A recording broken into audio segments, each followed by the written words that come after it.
مولاي صل وسلم دائما أبدا على حبيبك خير الخلق كلهم. الحمد لله رب العالمين والصلاة والسلام على سيد المرسلين أما بعد فأعوذ بالله من الشيطان الرجيم. بسم الله الرحمن الرحيم. الصلاة والسلام عليك يا رسول الله وعلى آلك وأصحابك يا حبيب الله. الصلاة والسلام عليك يا نبي الله وعلى آلك وأصحابك يا نور الله. میٹھے میٹھے اسلامی بھائیوں اور مدنی چینل کے ناظرین، بحمد اللہ تعالی ایک دفعہ پھر فیضان قصیدہ بردہ شریف سلسلے میں حاضر ہیں. آئیے درود پاک کی ایک فضیلت سنتے ہیں. چنانچہ میرے شیخ طریقت امیر اہل سنت بانی دعوت اسلامی قرۃ عینی و سکینۃ قلبی حضرت علامہ الحاج ابو بلال مولانا محمد الیاس ستار قادری رضوی دامت برکاتہم العالیہ دعوت اسلامی کے اشاعاتی ادارے مکتبۃ المدینہ کی مطبوعہ 1548 صفحات پر مشتمل اپنی شہرا آفاق تصنیف فیضان سنت کے باب فیضان رمضان کے حصہ فیضان عید الفطر صفحہ 1285 پہ یہ واقعہ نقل فرماتے ہیں. ایک بار کسی بھکاری نے کفار سے سوال کیا. انہوں نے مذاقاً امیر المومنین حضرت مولا کائنات مولا مشکل کشا علی المرتضی شیر خدا کرم اللہ تعالی وجہہ الکریم کے پاس بھیج دیا، جو کہ سامنے تشریف فرما تھے. اس نے حاضر ہو کر دست سوال دراز کیا.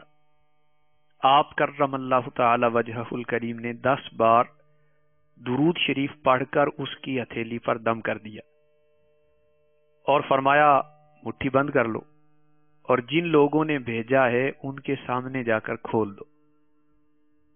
کفار ہنس رہے تھے کہ خالی پھونک مارنے سے کیا ہوتا ہے، مگر جب سائل نے ان کے سامنے جا کر مٹھی کھولی تو وہ سونے کے دیناروں سے بھری ہوئی تھی.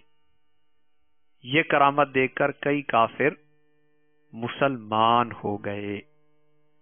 صلو علی الحبیب صلی اللہ تعالی علی محمد صلی اللہ تعالی علیہ وآلہ وسلم. میٹھے میٹھے اور پیارے اسلامی بھائی اور مدنی چینل کے ناظرین، قصیدہ بردہ شریف کے آج کے سلسلے سے قبل کے سلسلوں میں 87 اشعار قصیدہ بردہ شریف کے ذکر کیے جا چکے ہیں. انشاءاللہ عز و جل آج کے سلسلے میں قصیدہ بردہ شریف کے شعر نمبر 88، 89 اور 90 ان تینوں اشعار، ان کا ترجمہ اور ان سے متعلقہ مدنی پھول سننے اور چننے کی کوشش کریں گے. قصیدہ بردہ شریف کے شعر نمبر 88 میں صاحب قصیدہ فرماتے ہیں: دعنی ووصفیا آیات لہو ظہرت ظہور نار القرا لیلا علی عالمی. دعنی صیغہ امر ہے، وعدہ یدعو سے، بمعنی اترکنی مجھے چھوڑ دے. دعنی مجھے چھوڑ دے، ووصفیا اور میری مدحت سرائی کو، میرے مدح کرنے کو، میرے تعریف کرنے کو. آیت ان کی جمع جس کا مطلب نشانی، اور یہاں مراد بیان معجزات،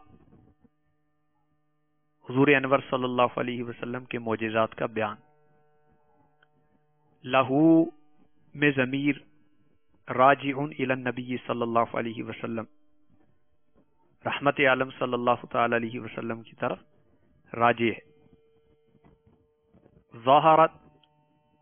ظہرت جو ظاہر ہوئے، یعنی اے سننے والے مجھے حضور اکرم صلی اللہ تعالی علیہ وآلہ وسلم کی تعریف بیان کرتا رہنے دے اور حضور کے ان معجزات کو ذکر کرتے میں لگا رہنے دے۔ کون سے معجزات؟ ظہور نار القراء، کہ اگرچہ وہ خود ہی واضح اور روشن ہے، تو ظہور کا مطلب ظاہر ہونا، نار اس آگ کا سا روشن ہونا، القراء ضیافت کو کہتے ہیں جو مہمان کے کھانے کے لیے روشن ہو، لیلن رات میں، علی علمی یعنی الجبل یعنی پہاڑ پر، تو ظہور نار القراء ضیافت کے لیے روشن کی گئی آگ کی طرح ظاہر ہونا جو رات کے وقت پہاڑ کی چوٹی پر روشن کی گئی ہو۔ تو قصیدہ بردہ شریف کے اس بابرکت شعر کا ترجمہ یہ ہے کہ اے معترض چھوڑ مجھے رہنے دے اس حال میں کہ میں حضور اکرم صلی اللہ علیہ وسلم کے معجزات کا بیان کرتا رہوں، اگرچہ وہ معجزات از خود روشن ہیں جیسے مہمان کی ضیافت کے لیے پہاڑ کی چوٹی پر روشن کی گئی آگ۔ تو اس شعر کی شرح میں ذکر کیا گیا ہے کہ نبی پاک صلی اللہ علیہ وسلم کے معجزات، آپ کے کمالات، آپ کے اوصاف حمیدہ اور خصائل عدیدہ یعنی بے شمار خوبیاں، ان کو بیان کرتے کرتے ذہن میں یہ خیال آیا کہ اس ہستی پاک کے اوصاف بیان کرنے کی کیا حاجت ہے کہ جن کے اوصاف خود ہی ظاہر ہیں، عالم میں ظاہر و باہر ہو چکے ہیں، واضح ہو چکے ہیں، اور ظاہر ہے کہ طلوع شمس پر طلوع خورشید کا اعلان، یعنی سورج نکل آئے تو اب اعلان کرنا کہ سورج نکل آیا ہے، یہ اعلان زائد اور تحصیل حاصل ہے۔ تو معترض کے اس اعتراض کو ذکر کر کے صاحب قصیدہ فرماتے ہیں دعنی، جواب دے رہے ہیں کہ مجھے اے خیال باطل چھوڑ دے، اے وسوسہ ڈالنے والے، اے معترض، اے اعتراض کرنے والے چھوڑ دے، اور مجھے توصیف و کمالات و معجزات آقا بیان کرتے رہنے دے۔ یہ میں بھی جانتا ہوں کہ ان کے کمالات ایسے روشن ہیں جیسے مسافر پہاڑ پر آگ جلائے تو وہ تمام اہل قرا یعنی ضیافت والوں کو اس کا پتہ چل جاتا ہے، تو تمام اہل قرا کو اس کا علم ہوتا ہے۔ اور یہ عرب کا ایک محاورہ ہے، ایقاد النار فی رأس الجبل، کہ پہاڑ کی چوٹی پر آگ کو روشن کرنا اور مسافروں کو اطمینان دلانا کہ پہاڑ کی چوٹی پر آگ روشن ہے، گویا آپ آ جاؤ، آپ کے لیے ضیافت کا اہتمام ہے۔ تو یہ اہل عرب کا پرانا رواج ہے تاکہ ابن السبیل یعنی مسافر قطع منازل کرتا ہوا آگ کی روشنی دیکھ کر اطمینان سے اس طرف آ جائے اور اکل و شرب یعنی کھانے پینے سے تازہ دم ہو کر اپنا سفر پورا کرے۔ تو پیارے آقا صلی اللہ علیہ وآلہ وسلم کے اوصاف، آپ کے معجزات، آپ کے کمالات، یہ اس سے بھی کہیں بڑھ کر روشن ہے۔ جیسے اہل عرب مہمان کو متوجہ کرنے کے لیے پہاڑ کی چوٹی پر آگ روشن کرتے ہیں، تو اگرچہ ان کمالات کو، ان اوصاف کو، ان معجزات کو بیان کرنے کی حاجت نہیں کہ یہ پہلے ہی سے ظاہر و باہر ہیں، لیکن صاحب قصیدہ فرماتے ہیں کہ اے خیال باطل مجھے اس طرح کے چکروں میں مت ڈال، مجھے ان اوصاف کو بیان کرتا رہنے دے، پیارے آقا صلی اللہ علیہ وآلہ وسلم کے کمالات اور ذکر میں لگا رہنے دے، کیونکہ اسی ذکر میں گویا میری بقا ہے۔ راہ پرخار ہے کیا ہونا ہے، پاؤں افگار ہے کیا ہونا ہے، ہائے رے نیند مسافر تیری، کوچ تیار ہے کیا ہونا ہے، دور جانا ہے رہا دن تھوڑا، راہ دشوار ہے کیا ہونا ہے، گھر بھی جانا ہے مسافر کے نہیں، مت پہ کیا مار ہے کیا ہونا ہے۔ تو میرے میٹھے میٹھے اور پیارے اسلامی بھائیوں اور مدنی چینل کے ناظرین، اس سے اگلے شعر میں صاحب قصیدہ فرماتے ہیں فَالدُّرُّ يَزْدَادُ حُسْنًا وَهُوَ مُنْتَظِمٌ وَلَيْسَ يَنْقُصُ قَدْرًا غَيْرَ مُنْتَظِمِ۔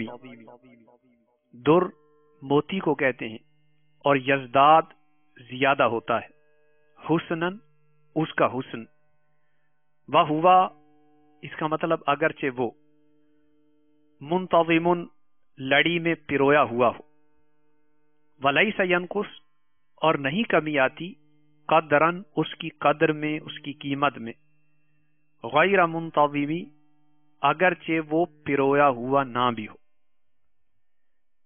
اس شعر کا ترجمہ یہ ہے کہ موتی کا جب موزونیت کے ساتھ ہار بنایا جائے تو اس کی خوبصورتی اور حسن بڑا ہوا ہوتا ہے، اور وہی موتی جب تنہا ہو تو اس کے حسن ذاتی اور قدر و قیمت میں کوئی نقص نہیں آتا۔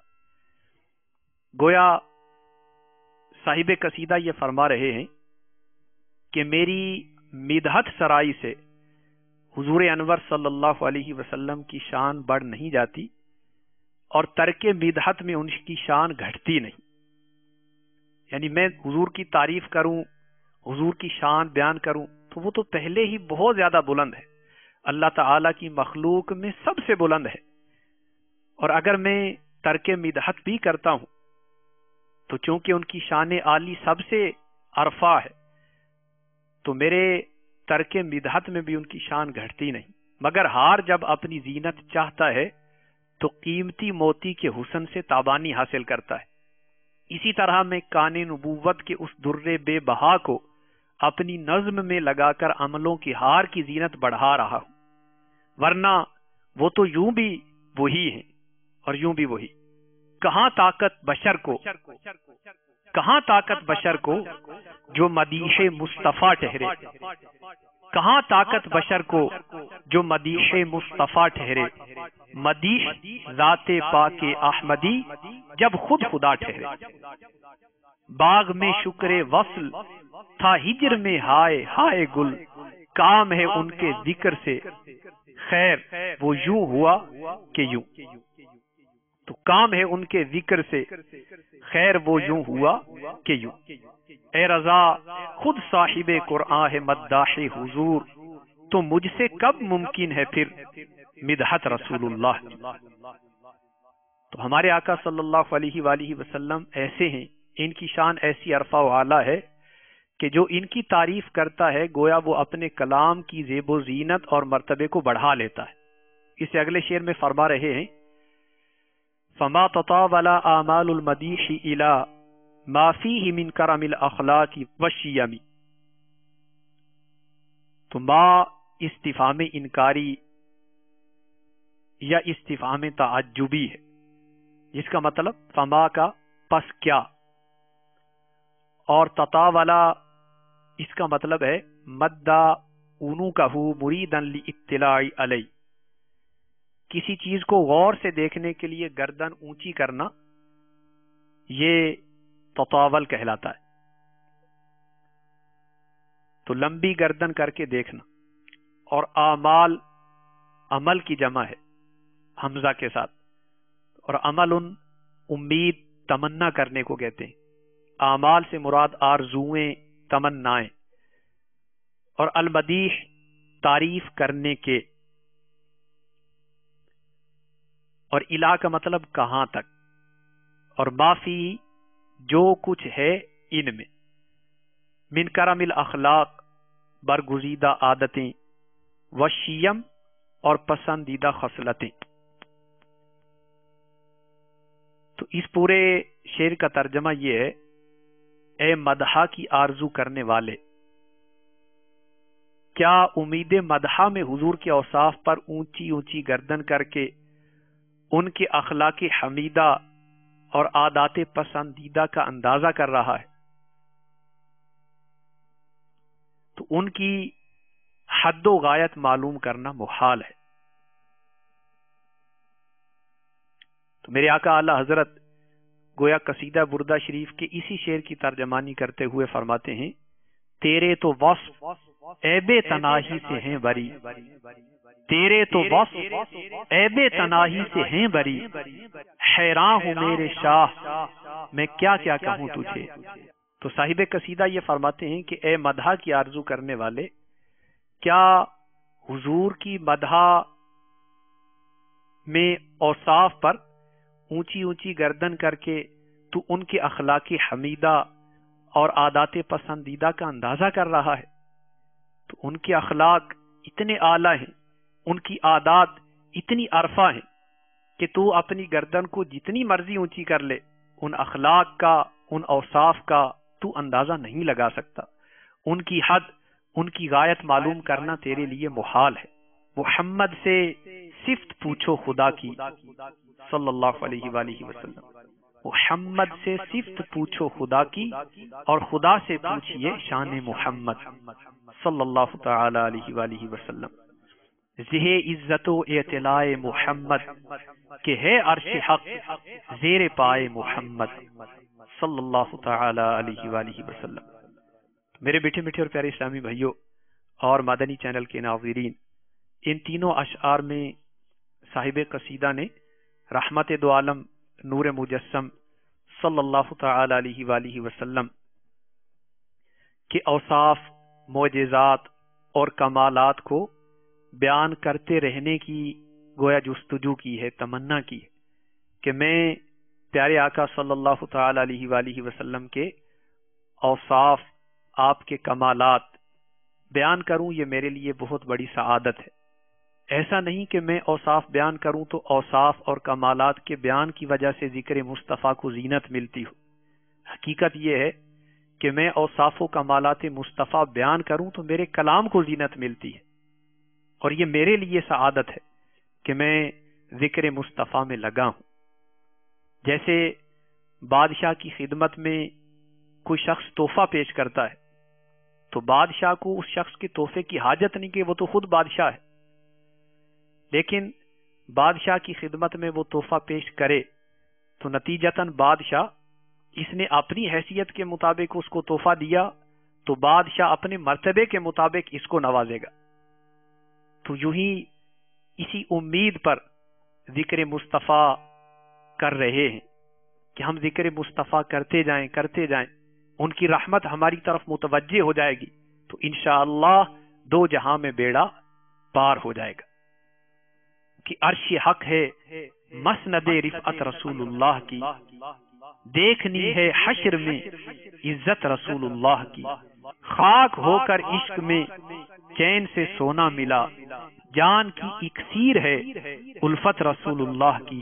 اے رضا خود صاحب قرآن ہے مداح حضور، تو مجھ سے کب ممکن ہے پھر مدحت رسول اللہ کی۔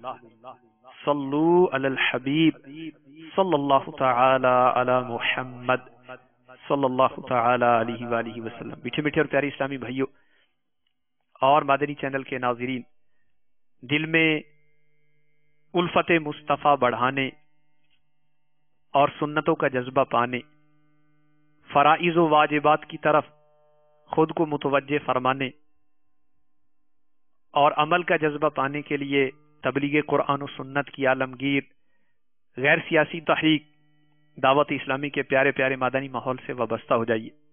الحمدللہ عز و جل دعوت اسلامی کے مدنی ماحول کی برکت سے بگڑے ہوئوں کی بگڑی بن جاتی اور کردار و عمل اجلا اجلا ستھرا ستھرا ہو جاتا ہے۔ چنانچہ باب المدینہ کراچی کے ایک اسلامی بھائی کے بیان کا خلاصہ ہے کہ اٹھتی ہوئی جوانی اور اچھی صحت نے مجھے مغرور بنا دیا تھا۔ نت نئے فینسی ملبوسات سلوانا، کالج آتے جاتے بس کا ٹکٹ بھلانا، کنڈکٹر مانگے تو بدماشی پر اتر آنا، رات گئے تک آوارہ گردی میں وقت گوانا، جوئے میں پیسے لٹانا وغیرہ ہر طرح کی معصیت مجھ میں سرایت کیے ہوئے تھی۔ والدین سمجھا کر تھک چکے تھے، مجھ بدکار کی اصلاح کے لیے دعا کرتے کرتے امی جان کی پلکیں بھیگ جاتی۔ ہمارے علاقے کے ایک اسلامی بھائی کبھی کبھی سرسری طور پر دعوت اسلامی کے ہفتہ وار سنتوں بھرے اجتماع میں شرکت کی دعوت پیش کرتے، تو میں بھی سنی انسنی کر دیتا۔ ایک بار اجتماع والی شام وہی اسلامی بھائی محبت بھرے انداز میں ایک دم اصرار پر اتر آئے کہ آج تو تم کو چلنا ہی پڑے گا۔ میں ٹالتا رہا مگر وہ نہیں مانے، اور دیکھتے ہی دیکھتے انہوں نے رکشہ روک لیا اور بڑی منت کے ساتھ کچھ اس انداز میں بیٹھنے کے لیے درخواست کی کہ اب مجھ سے انکار نہ ہو سکا۔ میں رکشے میں بیٹھ گیا اور ہم دعوت اسلامی کے اولین مدنی مرکز جامع مسجد گلزار حبیب آ پہنچے۔ جب دعا کے لیے بتیاں بجھائی گئیں تو یہ سمجھ کر کہ اجتماع ختم ہو گیا میں اٹھ گیا، لیکن مجھے کیا معلوم کہ اب آنے والے لمحات میں میری تقدیر میں مدنی انقلاب برپا ہونے والا ہے۔ خیر، میرے اس محسن اسلامی بھائی نے محبت بھرے انداز میں سمجھا بجھا کر مجھے جانے سے روکا۔ میں دوبارہ بیٹھ گیا۔ اندھیرے میں با آواز بلند ذکر اللہ کی دھوم نے میرا دل ہلا دیا۔ خدا کی قسم، میں نے زندگی میں کبھی ایسی روحانیت دیکھی تھی نہ سنی تھی۔ پھر جب رکت انگیز دعا شروع ہوئی تو شرکائے اجتماع کی ہچکیوں کی آواز بلند ہونے لگی، حتیٰ کہ میرے جیسا پتھر دل آدمی بھی پھوٹ پھوٹ کر رونے لگا۔ میں نے اپنے گناہوں سے توبہ کی اور دعوت اسلامی کے مدنی ماحول کا ہو کر رہ گیا۔ تمہیں لطف آ جائے گا زندگی کا، قریب آ کے دیکھو ذرا مدنی ماحول۔ تنزل کے گہرے گڑھے میں تھے ان کی، ترقی کا باعث بنا مدنی ماحول۔ یقیناً مقدر کا وہ ہے سکندر، یقیناً مقدر کا وہ ہے سکندر، جسے خیر سے مل گیا مدنی ماحول۔ تو میرے میٹھے میٹھے اور پیارے اسلامی بھائیوں اور مدنی چینل کے ناظرین، الحمدللہ عز وجل دعوت اسلامی کے پیارے پیارے مدنی ماحول کی برکت سے فرائض و واجبات اور سنن و مستحبات پر عمل کا جذبہ نصیب ہوتا ہے۔ کاش ہمیں بھی دعوت اسلامی کا پیارا پیارا مدنی ماحول میسر آ جائے، ہم نیکیاں کمانے اور نیکیاں بچانے والے بن جائیں۔ اے کاش بوقت نزع ہماری زبانوں پر کلمہ طیبہ جاری ہو اور پیارے آقا صلی اللہ علیہ وآلہ وسلم کے جلووں میں اے کاش موت نصیب ہو جائے۔ آنکھ جب گنبد خضرا کا نظارہ کر لے، دم نکل جائے میرا کاش در یار کے پاس۔ اللہ مصطفیٰ کے قدموں میں موت دے دے، مدفن بنے ہمارا سرکار کا مدینہ۔ جس وقت روح تن سے عطار کی جدا ہو سامنے خدایا میٹھے نبی کا روزہ، ہو سامنے خدایا میٹھے نبی کا روزہ، ہو سامنے خدایا میٹھے نبی کا روزہ۔ میٹھے میٹھے اور پیارے اسلامی بھائیوں اور مدنی چینل کے ناظرین، الحمدللہ عز وجل دعوت اسلامی کے پیارے پیارے مدنی ماحول کی برکت سے ایمان کی سلامتی میسر آتی ہے، اور الحمدللہ خوش نصیب اسلامی بھائی دعوت اسلامی کے مدنی ماحول میں رچے بسے رہنے، نیکیوں کے عادی بن جانے اور گناہوں سے اپنے آپ کو بچانے کی برکت سے اپنا ایمان سلامت لے کر جاتے ہیں۔ چنانچہ بروز اتوار 26 ربیع النور شریف 1420 سین ہجری بمطابق 11 جولائی 1999 پنجاب کے مشہور شہر لالا موسیٰ کی ایک مصروف شاہراہ پر کسی ٹرالر نے دعوت اسلامی کے ایک ذمہ دار مبلغ محمد منیر حسین عطاری علیہ رحمت اللہ الباری کو بری طرح کچل دیا، یہاں تک کہ ان کے پیٹ کی جانب سے اوپر اور نیچے کا حصہ الگ الگ ہو گیا۔ مگر حیرت کی بات یہ تھی کہ وہ پھر بھی زندہ تھے، اور حیرت بالائے حیرت یہ کہ حواس اتنے بحال تھے کہ بلند آواز سے الصلاۃ والسلام علیک یا رسول اللہ اور لا الہ الا اللہ محمد الرسول اللہ صلی اللہ تعالی علیہ وسلم پڑھے جا رہے تھے۔ لالا موسیٰ کے اسپتال میں ڈاکٹروں کے جواب دے دینے پر انہیں شہر گجرات کے اسپتال لے جایا گیا۔ انہیں اسپتال لے جانے والے اسلامی بھائی کا بقسم بیان ہے کہ الحمدللہ عز وجل محمد منیر حسین اتاری علیہ رحمت اللہ الباری کی زبان پر پورے رستے اسی طرح بلند آواز سے درود و سلام اور کلمہ طیبہ کا ورد جاری تھا۔ یہ مدنی منظر دیکھ کر ڈاکٹرز بھی حیران و ششدر تھے کہ یہ زندہ کس طرح ہے، اور حواس اتنے بحال کے بلند آواز سے درود و سلام اور کلمہ طیبہ پڑھے جا رہے ہیں۔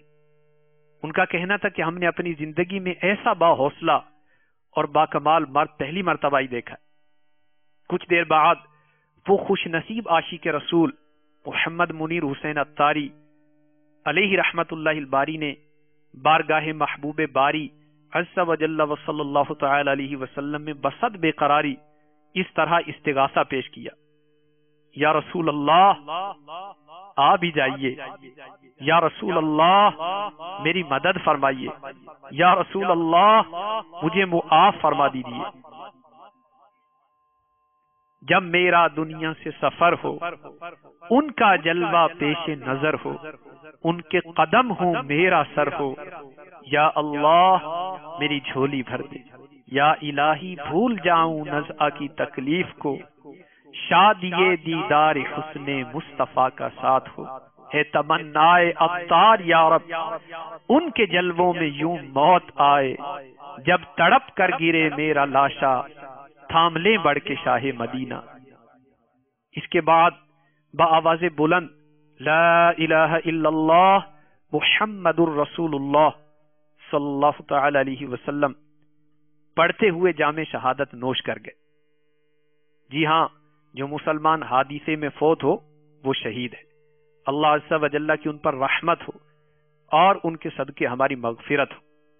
واسطہ پیارے کا ایسا ہو کہ جو سنی مرے، یوں نہ فرمائیں تیرے شاہد کے وہ فاجر گیا۔